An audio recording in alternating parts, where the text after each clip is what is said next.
super happy and excited to be able to share with you guys my summer. And like Ann said last week, I just want to say how thankful I am for all of you guys. All right, gotta hold it up. Gotcha, Kathy. So this summer I experienced a lot of different things, and I witnessed a lot of different things. I'm just very grateful for this church, for this family, for the way you guys helped raise me, for the love and support that you've shown. And I know so many of you were praying for me all summer, and that was also just very appreciated. So I just want to say thank you to you all, and I love you all. So my summer was spent with RippleFX. So RippleFX, kind of play on words. And I always wanted to be able to work at Scioto Hills. That was my dream because I loved going to camp, and I wanted to be able to create those experiences for campers as well and minister to them. However, I play college basketball at Malone, and that's not doable to be there all summer. You're with those kids every single day, but I also have to do a lot of basketball workouts. And so I kind of had to accept the fact that I wasn't going to be able to do that. And so I worked at Hobby Lobby for the last 2 summers, which was an experience, and now maybe I can have stories like my dad's conveyor stories.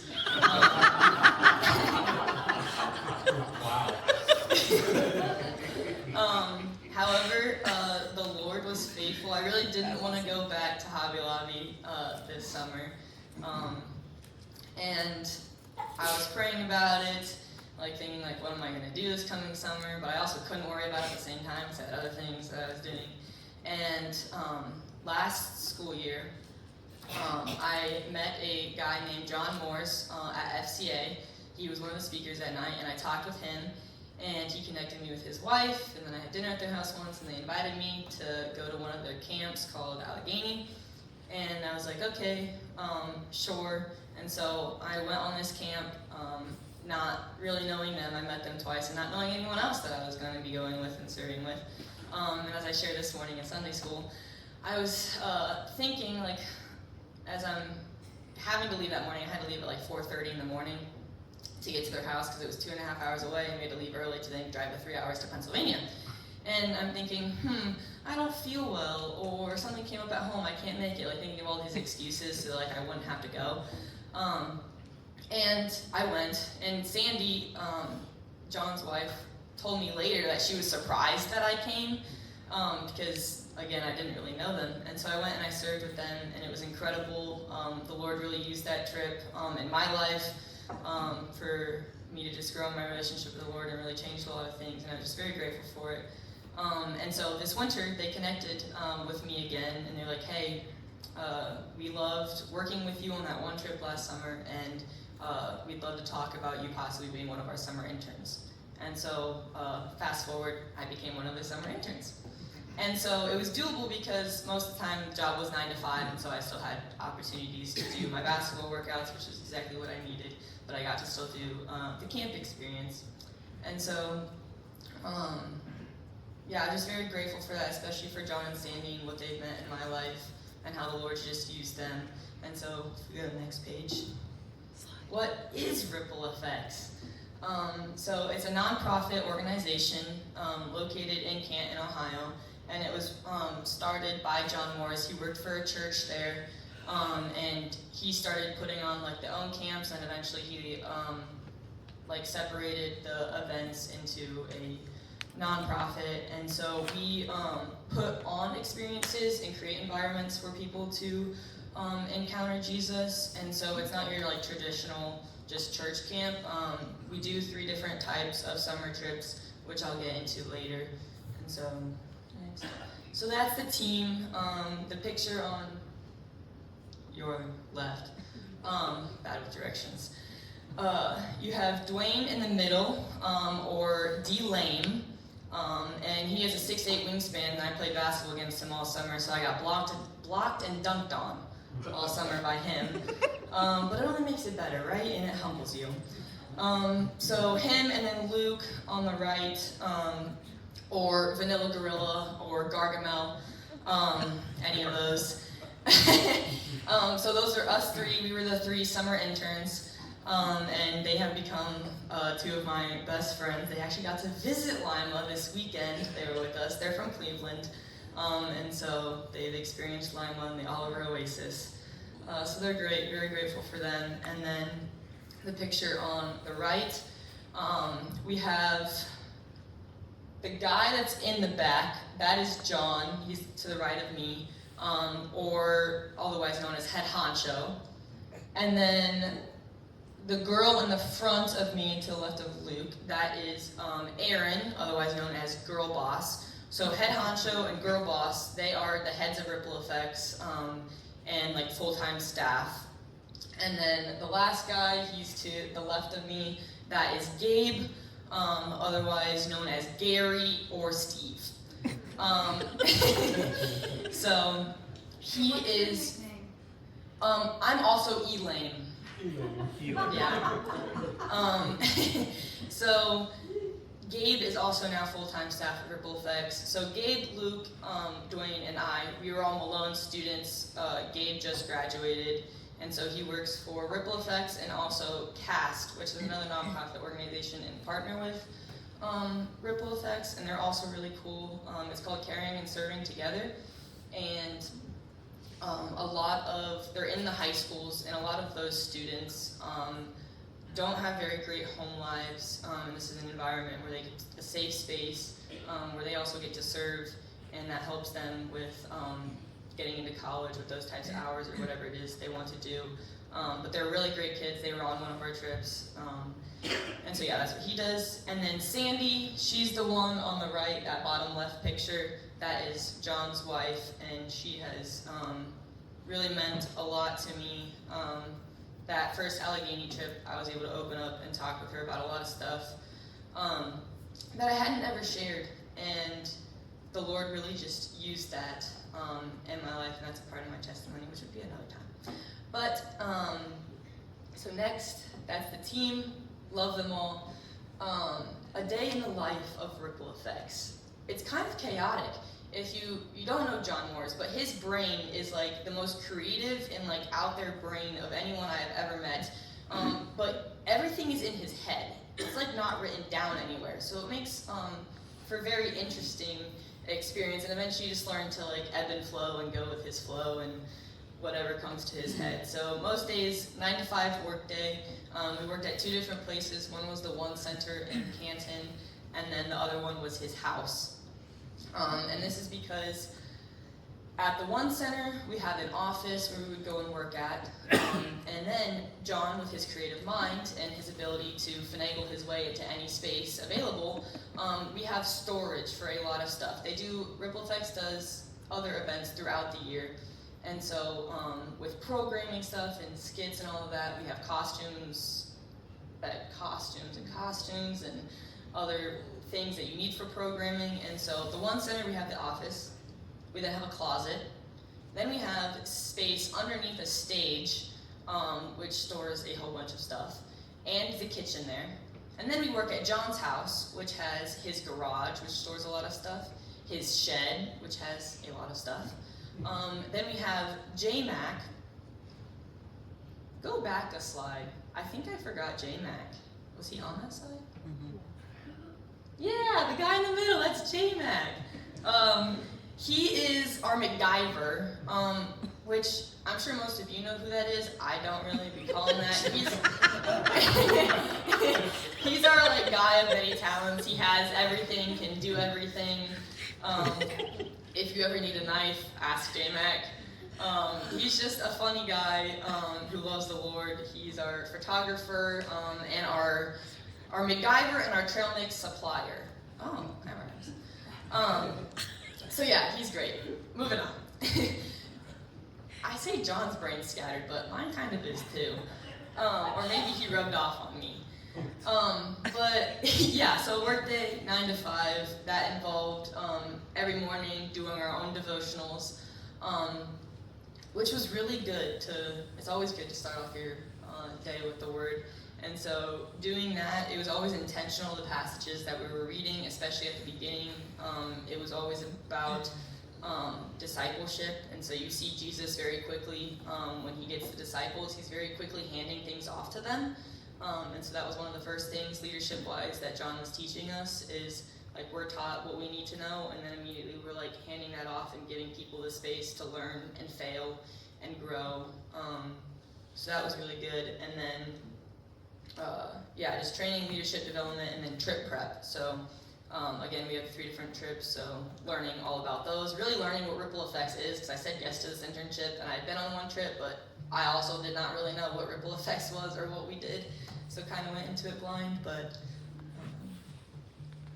yeah, so that's about a day in a life. Lots of fun, chaos. You got me with a cupcake head. You've got Dwayne with some dried bugs. We cleaned out the shed and there was a bag of mixed bugs, and there's stories to go along with that, like me eating one of them. But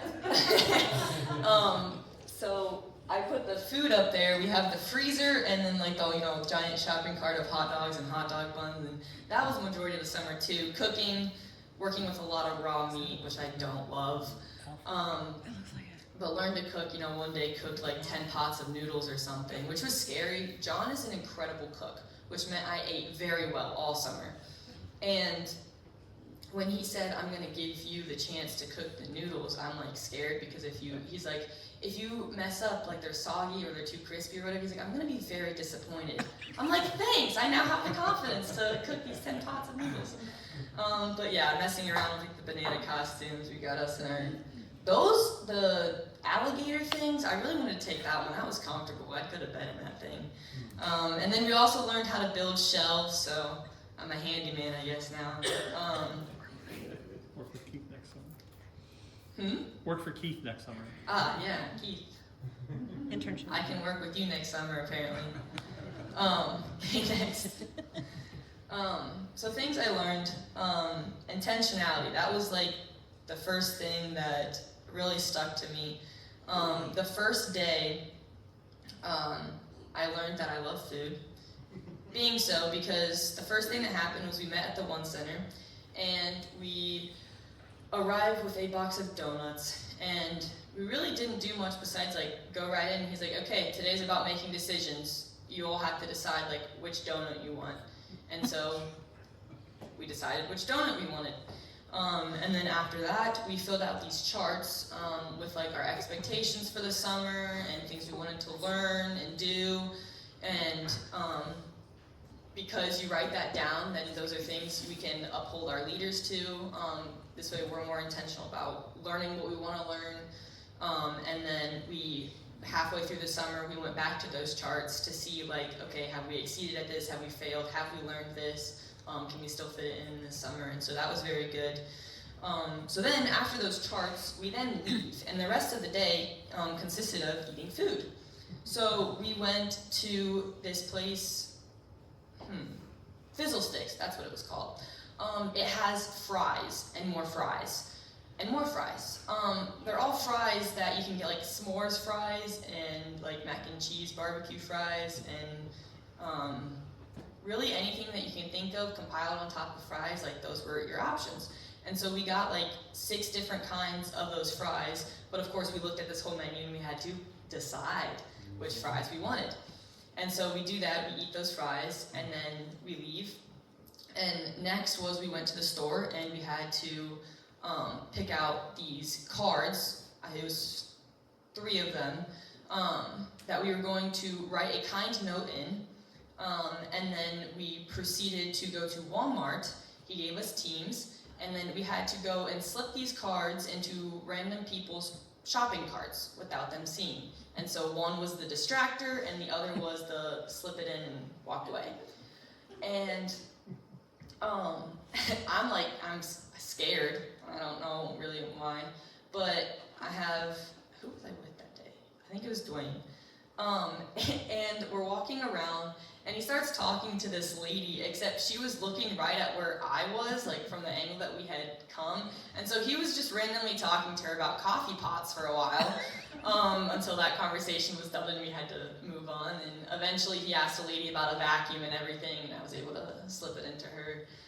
shopping cart, but that was just really cool because one lady, we weren't stealth enough, I guess, and she found the cart and then found us again at the store. And she was just like, that was really cool, like, thank you guys, you're awesome. And so, just little things like that. Then after that, we went and ate more food. We went to a Greek restaurant, and we got to choose some appetizers. And so we ate food, and then we went to Crumble Cookie, and we had to decide cookies that we wanted. And then right after that, we went to Quaker Steak and and we got wings. So food and more food. And I remember, like after that, we were done. We did play pickleball as well. But I get in my car after that work day is done. You say work day, like you didn't work. Exactly. And I call my dad, I'm like, this is awesome. Like, I just got to eat food all day and like talk with these people. And I'm like, is this what my summer's gonna look like? And it partially did, but we did work really hard.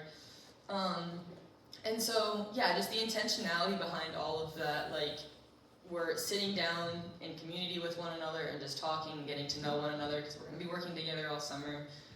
Making decisions, I mean, that was a huge thing of leadership, and then just the jobs we're doing. And so that was a great first day. And then the second day, we get into the shed. Not such a great day. The shed, we walk in, and it was like the space between me and this podium is like how much space there was left in that place.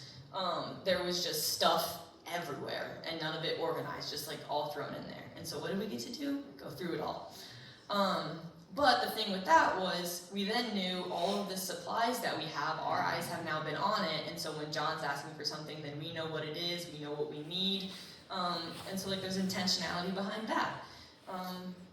So yeah, that was something. And then one of the first days of leadership, we're not fun like Scioto Hills, so we don't have any of like our reality checks or like theme songs or anything, but I can share with you this square, which you can't really see, but you know, it's a square. So one of the first things is, if you treat an individual as he is, he will remain how he is. But if you treat him as if he were what he ought to be and could be, he will become what he ought to be and could be. I'm not going to try and say that guy's name because it's very, very long. But the idea is, when you start, you're unconscious incompetence. And so it's pretty much like you don't know what you don't know. And as a leader, it would be, I do, you watch, so that you can learn. And the idea is like you're giving them a lot of direction, you're giving them a lot of example, and it's a lot less talking and explanation, but then as you move on, like, those change. And when they start, they're going to have a lot of enthusiasm, they're going to have a lot of confidence, but their experience and their competence is low. So then you move on and you have conscious incompetence. So it's to be aware that you don't know what you don't know. But it's a I do, you start to help. And so it's more direction, more discussion, and their enthusiasm and confidence is slowly decreasing because they realize they don't know what they don't know. And then you're like coming around this corner and you get into the pit of despair. And if you know the reference, good for you. You get in this like swinging corner of like going back and forth between conscious incompetence and conscious competence. Wow, that's a lot. And so instead, normally leaders can get in this situation where it's like they fail, and so then it's like the leader goes ahead and is like, I'll do it. Or it's like, okay, you got it. No, don't do that. Because they clearly don't got it if you're saying it's okay, you got it. So it's still like giving them direction, saying it's okay to fail, like that's how you learn, and just guiding and directing. Like one time, I didn't know how to peel an apple correctly, so my mom was like, here's how you peel the apple. Why don't you peel the whole apple? So then I had no apple to peel or practice, because I didn't need another apple for what I was baking. So that's what you don't do. So then, conscious competence, you're walking alongside them, you're helping, it's you do, I help. And then unconscious competence, and it's you do, I watch. And so that was just another thing to like keep in mind, because a lot of things, like we're leading a lot of people throughout the summer, and I can also take that on to Malone when I'm leading our FCA group and everything. It's just all about making disciples, right? Like eventually you're going to send them off on their own, and you'll still be there to help them, but then they're going to be making their own disciples. And so, I mean, that's really what RippleFX is all about, is making disciples who make disciples. And then 6 ways to lead your team. 1, leaders acknowledge God in everything. It's a mindset, it's an attitude, it's a posture. 2, leaders pray. That is a huge thing of what we do. 1-sentence prayers, which I'll get into later. But constantly going to the Lord in prayer for decisions, for gratitude, anything. Just talk to the Lord. And then leaders motivate. You constantly have to be reminding your people why we're doing what we're doing. You have to remind yourself that as well. And our biggest thing was to bring life through Jesus, because he is the one who gives life. And then we're trying to connect students to leaders, and we're trying to empower leaders to lead. So the why, it's your biggest motivator. 4, leaders communicate. Communication is huge. To share what, how to organize and mobilize, for what needs to be accomplished. If people are asking questions, you need to communicate the answers, what they need to be doing, all of that. 5, leaders encourage. Encouragement is huge. I learned this summer that I'm not the greatest intentional encourager, and I find it very hard. If someone's doing something wrong, I find it very hard to encourage them. And I think I partially get that from my mother. What? What? Inconceivable. Yeah. But so I learned and grew a lot in that. We have what you call the Oreo. You're like, you're doing good in this area. Here's what we need to do better, but you still got it. You're doing good. You know, that basic kind of stuff. Well, I guess it's not so basic because I didn't know how to do it. And then 6, leaders make it fun. Fun is huge. It brings energy, it lifts morale, it really connects you with people, and so doing things like eating a bug helps with relationships, apparently. And then curating environments and spaces, that was a huge thing, depending on who you're with, the people you're with. Just making it comfortable for people, for them to be vulnerable and open, building relationships, and it's going to depend on where you are, the resources you have, all of that. Writing devos and teaching devos was huge. We did that for every single one of our trips. Writing devos, I thought it was kind of simple until it wasn't. There's a lot of intentionality that goes behind it. Again, it's going to depend on the people that you're with and your audience. But also, relational speaking is so huge, and I never really thought of like the importance of that. Like, you're talking with people and not at them when teaching a Devo really changes things. And especially in these environments that we were creating, we wanted to teach in a way where we're giving them some information, but not too much information, to where like when they're reading the scripture, they're reading it still for themselves. And not reading it as like, this is what they all told us to see from the scripture. And so I thought that was really good. And public speaking became better as the summer went on. It was definitely a little nerve-wracking at first, and but you know, you keep learning and you fail sometimes. That's good, because you learn from it. So while on trips, what it looked like, so we had 3 different trips. Wildside, which is the middle school, Allegheny, which is our high school, and Aliquippa, which is our intergenerational missions trip. Next, I'll go into each detail of each of those. So Wildside was wild. It was 350 middle schoolers, which that itself tells you a lot about it. And then we had 50 plus more staff. And so it was Friday to Friday. The staff got there on Friday, and then the campers and everything arrived on Saturday. So those 2 days we're getting everything for camp set up, and then getting our our staff acquainted with one another. It's at Round Lake Christian Camp, which is in Ohio, near Worcester. Worcester, did I say it right? And the theme was Wild West, which was fun and crazy. And so there's different teams to run this camp. We have Waterfront, which is your people at the water, and you are doing the life jackets, you're sending people down the slide, you're working the snack shop, all of that. You have Build Crew, which they're like setting up and tearing down most of these events that we put on. You have Dining Hall, which is helping serve your meals and clean up and everything. You have A-Team, which they are your pure bringing your energy vibe. They're uplifting students, they're giving them care packages when they've gotten hurt or they're homesick. They're just crazy, they're running around in different costumes and doing different things throughout the whole week, praying for kids, all of that.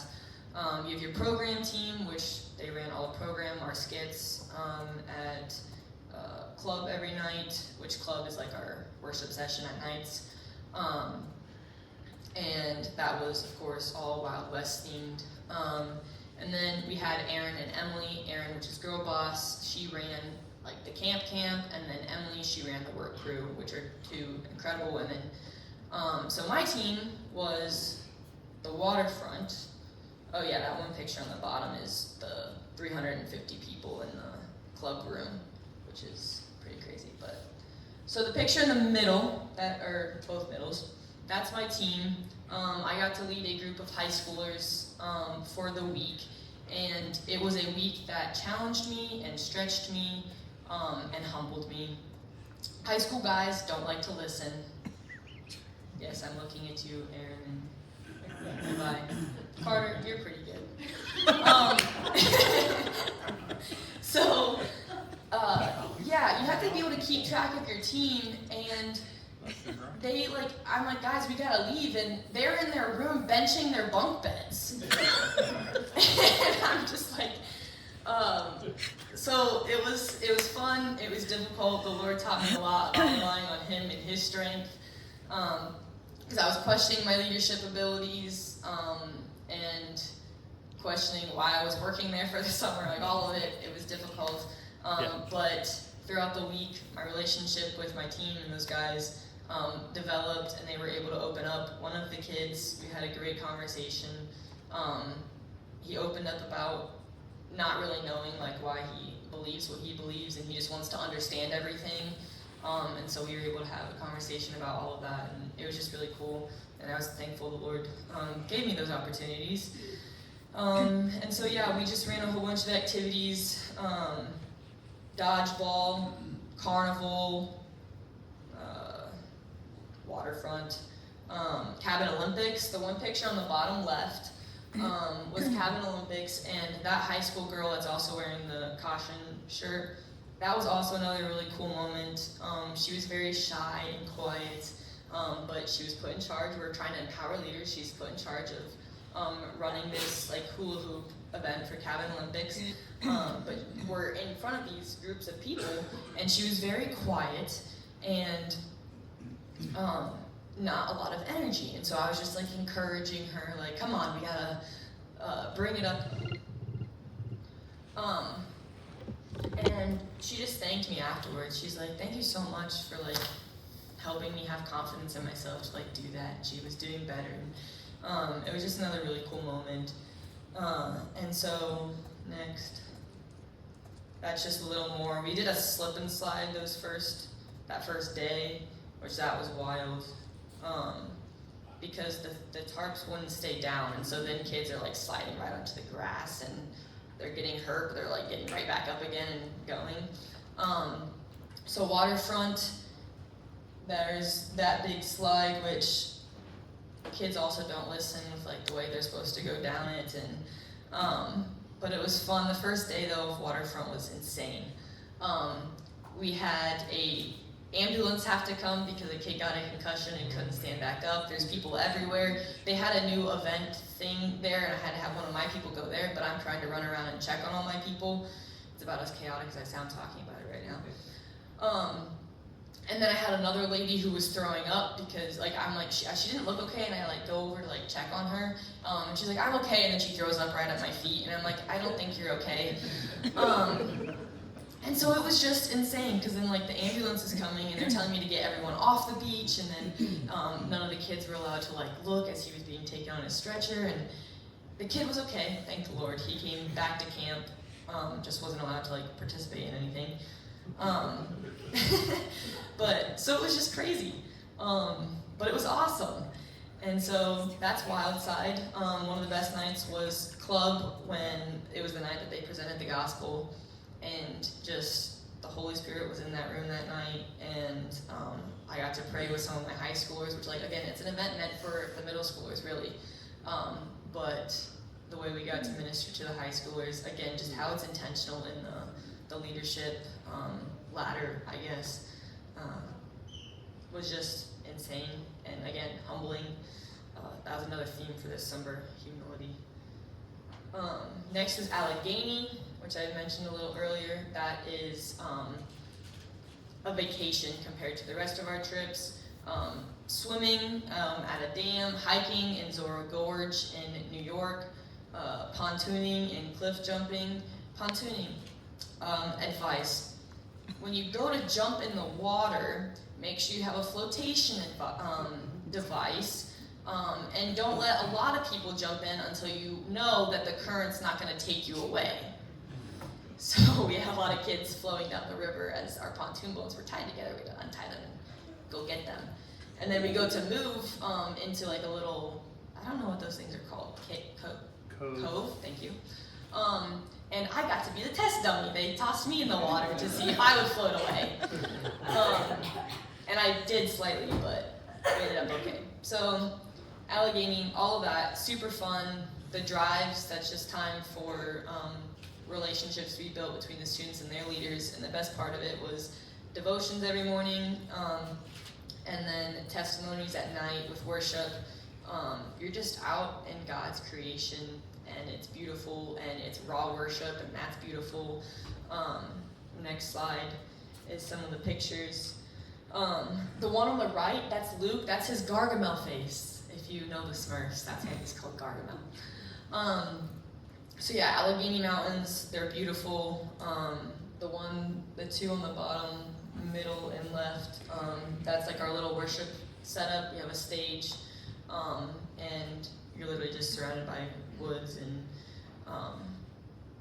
it was a humbling experience to get to share my testimony there, because it was a testimony the year before that had really wrecked me, that I then talked to Sandy and everything, and so a year later, exactly, pretty much, I got to share mine, and the way the Lord worked that night was super humbling. There's one girl in specific who, she was crying afterwards, and I got to talk with her about stuff, and she opened up, which was great. And the next day, her mom was one of the leaders on the trip, and her mom comes up to me and was just like, thank you so much for your relationship with Gwen. She needs you desperately. Please stay in contact with her.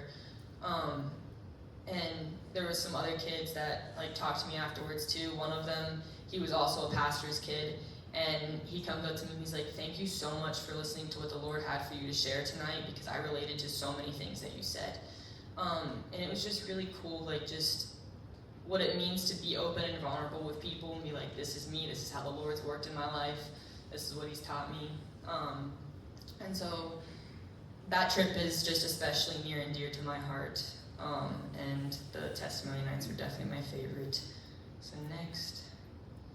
Aliquippa. This is probably my favorite trip we did. We did 4 of them. It was a missions trip in Aliquippa, Pennsylvania. And so both Aliquippa and Allegheny, we stay at these properties that are owned by John's in-laws. And this one, we stay camp in tents, and then we go into Aliquippa, which is 20 minutes away from that property, and Scott Branderhorst is the missionary that we connect with. He's amazing. So Aliquippa was a city built by the steel mill. It was literally meant to be a utopian society. They're pulling in people from other countries, and it was called Plans. So Plan Plan 11. Like, if you know the Hunger Games, it's literally how this city is set up. It's bizarre. And so, like, if you were Italian, you're in Plan 2. If you're Russian, you're in this plan. So, like, they weren't learning English because they're around people that they know. The mill owned their houses, they owned the stores they had to shop at, like, they owned their whole lives. And then the mill went out of business, and the city just went kaput. And so these people are left in poverty, and so it's just generational poverty that's taken over. And there's areas where drugs and gun violence have taken over. However, as Scott would say, there are a lot of good things happening in Aliquippa, things headed in the right direction. And so what we get to do is go and serve these people. We get to work on their houses or in, out of them, whatever Scott has situated with the people that he knows. And then that's the first day. The second day we go to the parks and we hang out with the kids all day. Well, we work and hang out with the kids. But the four keys to this trip that we share with our people is be flexible, people matter most, make room for God, and serving is a two-way street. Be flexible, yes. The very first 2 trips, lots of rain. And so you're setting up your tents in the rain. It's first trip, it's raining, we're like, great, we're not gonna get to go like into Aliquippa because most of everything we do is outside. But then we get to go to this church. You can go to the next slide, I think. Yeah, so that bottom middle picture, that's us with the lady that worked and cleaned at that church, and we got to go, and the stuff that would take her hours to do to clean this church, we did in like 1 hour with the amount of people that we had, and she was just sitting in the pew smiling, watching us all clean and do everything, and it was just a blessing to her to do that for her because she's definitely older. And so that was cool, but then the rain had stopped like very shortly after we were done, so then we got to go into Aliquippa. And that was the crazy thing of how God worked during those trips, the first 2 especially. The forecast was like horrible. It was supposed to pour on us the whole time. It would maybe rain in the morning. We would go to Aliquippa. We would work all day, and like 3 or 4, we would be done. We'd be heading to the Y to take our showers, and then it would torrential downpour on us. So we would get to do all of our work in Aliquippa, and then it would rain. So that was just cool because people might look at it and that's a coincidence, but no, that's definitely a God thing. And so I think the picture on the top right, that was Aaron getting to hug the lady. The bottom right, that was the first lady I ever met in Aliquippa on one of my first prayer walks. That was something we always did, was prayer walks. We walk up and down the streets. You just pray for the houses that you're passing. And any people that you meet, you go up and you strike up a conversation with them. Which, when like John was first teaching us to do these things, I'm like, I'm just supposed to go up and start talking to strangers. Thing you're like taught not to do growing up. And I'm like, how am I gonna do this? But the Lord's faithful, and you just see him give myself and then all these people the confidence and the courage to talk to these people and build relationships with them and pray with them. And so she was the first lady that we met on this prayer walk, and we're talking with her, and they're like, can we pray for you about anything? And she goes, oh yeah, absolutely. And we're praying, and then she prays for us. And it was like, whoa. And so what was one of our points? Serving is a two-way street. We are serving these people, but it's not like they're so needy that all we can do is help them. Like, they actually help us, and they teach us a lot of things. And so that was just something that was really cool, because it sounds like it'd be a simple concept, but like when it's actually like applied, many people you're sitting on their porch and you end up talking with them for 2 hours instead of working. You still get the work done, but the relationships that people matter most, that was another one of our points, like that's what matters, that's what's gonna last. Their yard's gonna need mowed in another week or so, right? But the building relationship, getting to share Jesus with them, was just so cool. The house on the left is one, that's what a lot of houses look like. There's a guy that lives in that house. It does not look like it's livable. I don't actually think he's supposed to be in that house. He's quite an interesting guy. His name's Lester. Pray for him. He does not know the Lord. He'd be out there just drinking, and then, yeah, it was just an interesting experience. Others, there was a guy who I was talking with, and he said, yeah, I'm a communist. was like, oh, okay. As we're talking, and another guy, he's like, we all believe in the same God. Allah, Buddha, like they're all the same. There's really no difference between Jesus and Muhammad.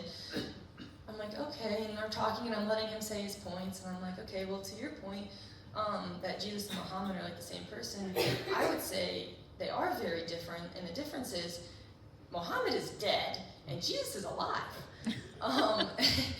But it was such a civil conversation. His name was Chance. He was super funny. And it's just like this idea of sharing Jesus with others, like he wasn't, at no point, like, did we ever get heated? Like we just had a conversation back and forth with one another. And I feel like in our brains we make it up to be this very difficult thing, but it's really not. It's simple. And there were people we'd ask to pray and they'd say no, and it'd be like, okay, have a great day. And you walk on and you pray for them. And it's still like maybe just that asking, can we pray for you, does something in their life at some point. It plants some sort of seed. So Aliquippa was just really humbling, the things we experienced. I think there's another slide of Aliquippa pictures, us at the park. The people on the left, that is Sean and Sean Jr. They were at the park every single time we went. They were, we met them the very first Aliquippa, and I always started the water gun fights with Sean Jr. I'd be like, okay, you know what to do, and we grab the water guns and we just start spraying people, and then it just goes crazy. But he let us, every time we had these like water jugs, the kids loved the water fight, so we'd run out of water very, very quickly, and Sean will let us go back to his house and use his water to fill up our water jugs. And so it's just simple things like that, like he was more than happy to do it. And Mary, she's the one on the bottom left, we sat on her porch and talked for like probably an hour and a half. And so we just get to love on people, and it's so cool. And the other cool thing about it is it's not in another country, it's in our country. It's 5 hours from here. And the whole thing of like your mission field is where your feet are. Another whole part of Aliquippa is love your neighbors. Your neighbor is anyone you come in contact with. It can be your physical neighbor that lives right by you, or it can just be a person that you pass by walking down the street. And you can't help everyone that you come in contact with, but you can help how you think of them when you see them. And instead of viewing like, oh, they're very needy or helpless, or they're disgusting, I can't like walk by them thinking of the Good Samaritan. Like the Good Samaritan is the one that actually crossed the road and helped the Jew when the Samaritans and the Jews did not like each other. The Jews viewed the Samaritans as scum of the earth, and yet he's the one that helped, not the Levite or the priest who know the law, which is love your neighbor as yourself. But they're not the ones that followed through with it, because they said, oh, I'm gonna have to do all the like cleansing and everything for however long because he's dirty. And like that's the whole point of Aliquippa, is like, even if you can't help them, you still look at them and you say, they're a child of God. And like the picture on the right, and then the one above it on the left, that's one of our guys helping Jim. He has, what's that called? I forget what it's called now. Multiple sclerosis, there we go. And he doesn't really know the Lord, but his wife does. And so Connie was someone that I got to meet, and she is amazing. She fed our entire group lunch one day, and the next day we were at her house working, and she fed us lunch again. And she has like a whole oasis in the back of her porch, and it's beautiful. And we were talking, she ended up sharing part of her testimony, and how they lost their son when he was very young. But she's just testifying to God's faithfulness through it all. And eventually, her husband was like, well, if you need a Christian, she's right there. But he doesn't say it about himself. And so Connie's just love for her husband was just a testimony to her. And so pray for him too. It was amazing. I love those trips. We always did one-sentence prayers at the top of every single hour. What's so great about those is you're in constant communication with the Lord. Every hour you just pause to say one sentence to him. It can be praise, it can be a prayer request, anything. And like the alarm that I had to turn off earlier, that was because they're still set, because it's great. It was awkward. Maybe on a Sunday I should turn them off. But it's just something like you can so easily go through your day, speak to the Lord in the morning when you wake up, and then, pray during your meals maybe, and then like pray when you go to bed. But like that constant communication, it's crazy how it just changes your heart, how it helps you have the eyes to see what you need to see.